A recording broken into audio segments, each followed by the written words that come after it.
पहले दिल की बीमारी को अक्सर बुजुर्गों से जोड़कर देखा जाता था। यानी हार्ट की बीमारी 60 से ज़्यादा की उम्र में कॉमन होती थी। लेकिन अब 50 से भी कम उम्र के लोगों को ये बीमारी चपेट में ले रही है। जानकार बताते हैं कि पूरी दुनिया में भारत में ये आंकड़े सबसे तेज़ी से बढ़े हैं। healthdata.org के मुताबिक प्री मैच्योर डेथ यानी अकाल मृत्यु के कारणों में 2005 में दिल की बीमारी का स्थान तीसरा था। इसमें और इजाफा किया कोविड महामारी ने। ऐसी भी स्टडीज आई इस दौरान जिनमें कोविड-19 से उबरने के बाद हार्ट प्रॉब्लम्स रिपोर्ट हुई हैं। भले ही संक्रमित हुए शख्स को संक्रमण से पहले दिल की कोई बीमारी रही हो या न रही हो। अभी post graduate institute of medical education and research Chandigarh के कार्डियोलॉजी डिपार्टमेंट की ओर से एक स्टडी की गई है और इसमें पता चला है कि 50 साल से कम उम्र के लोगों में कोविड-19 से ठीक हो जाने के बाद हार्ट प्रॉब्लम हो रही है। ये पूछा मैंने मणिपाल हॉस्पिटल में कंसल्टेंट कार्डियोलॉजिस्ट डॉक्टर तन्मय यरमल से। तो डेफिनेटली इसका रीजन ऐसा है कि लाइक कोविड इन्फेक्शन जो था उसका बॉडी के मल्टीपल ऑर्गन्स पे इफेक्ट था, one among which is heart, which is one of the major organ which has been affected. So उसका एक्यूट इफेक्ट जो हार्ट के मसल पे होता था और उसके साथ ही साथ उसके ब्लड वेसल्स पे भी होता है। जो कोरोनरी आर्टरीज वी सी, इसका काम होता है it supplies blood to our heart. So coronary endothelium का भी में डैमेज होता था जो कोविड इन्फेक्शन के वजह से, just because of inflammation and other things.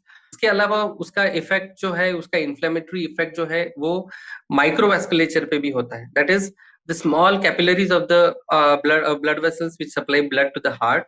उसमें भी उसका इफेक्ट देखा गया है कि वो डैमेज हो जाते हैं, उसका उस पर डैमेज होता है इन्फेक्शन की वजह से, इन्फ्लेमेशन की वजह से, and which is taken forward if you see after few years.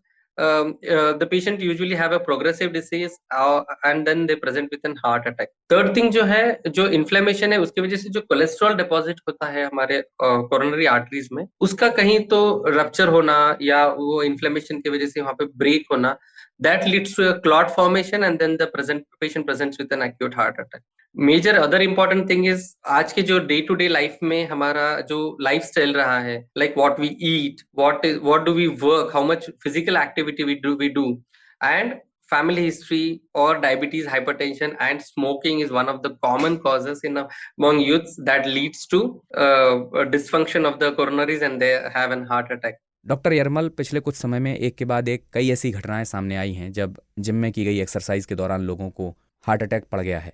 ये क्यों होता है और इसे कैसे रोक सकते हैं हम?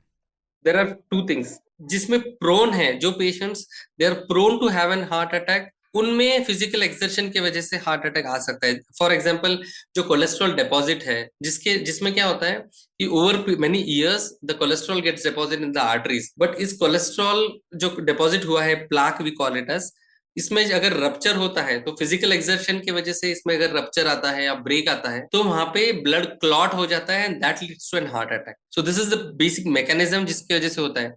बट क्या होता है, suddenly if you are not use to, अपनी जो बॉडी यूज टू नहीं है वो kind of physical activities, and suddenly if you are doing so much of strenuous activities, तब हार्ट अटैक की रिस्क बढ़ जाती है। So basically what we have to do is we have to train our heart and our body gradually, slowly increase करना है activity. It's not like आज suddenly चालू किया है and then I am doing so much of weight lifting, workouts and all those things. ऐसा इससे नहीं चलेगा। इसमें क्या है, because your heart and your body is not used to do that kind of activities before, and suddenly if you're straining your body and heart to that level, definitely it's going to have some trouble or injury or problem in that. Doctor, एक और सवाल मैं पूछना चाह रहा था कि कई लोग दिल की बीमारी के शुरुआती संकेतों को नज़रअंदाज कर देते हैं और इस लापरवाही का नतीजा अक्सर जानलेवा होता है। युवा लोगों के लिए आप क्या सलाह देना चाहेंगे? वो कौन से अर्ली साइंस और सिम्टम्स हैं जिस पर हमें ध्यान देना चाहिए? Definitely, one more very important question, because of what we have seen is heart attack is like a volcano. वो कब आएगा, कैसा आएगा, that is unpredictable.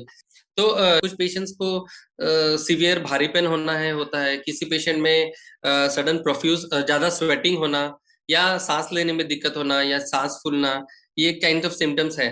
सब पेशेंट्स में सारे सिम्टम्स सेम होते हैं ऐसा नहीं है।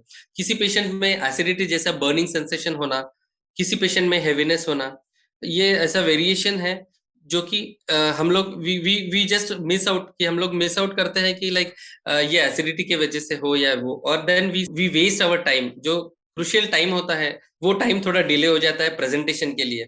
कुछ पेशेंट्स में sudden syncope, loss of consciousness होना, बेहोश गिरना, ये सारा देखने को मिलता है। श्योरली पहले हॉस्पिटल में प्रेजेंट करके, इररेस्पेक्टिव ऑफ योर एज, आपका उम्र का कुछ ये नहीं रहा, क्योंकि पहले होता था कि 40 इयर्स के बाद हार्ट अटैक आना या सिम्टम्स है। आजकल किसी एज में भी सिम्टम्स आ सकते हैं। द ओनली थिंग इज आपको राइट टाइम पे हॉस्पिटल में पहुंच के जो भी सारे सिम्टम्स है वो राइट टाइम पे हॉस्पिटल पहुंच के उसका राइट टाइम पे इलाज करने से you can save your life. बहुत बहुत शुक्रिया डॉक्टर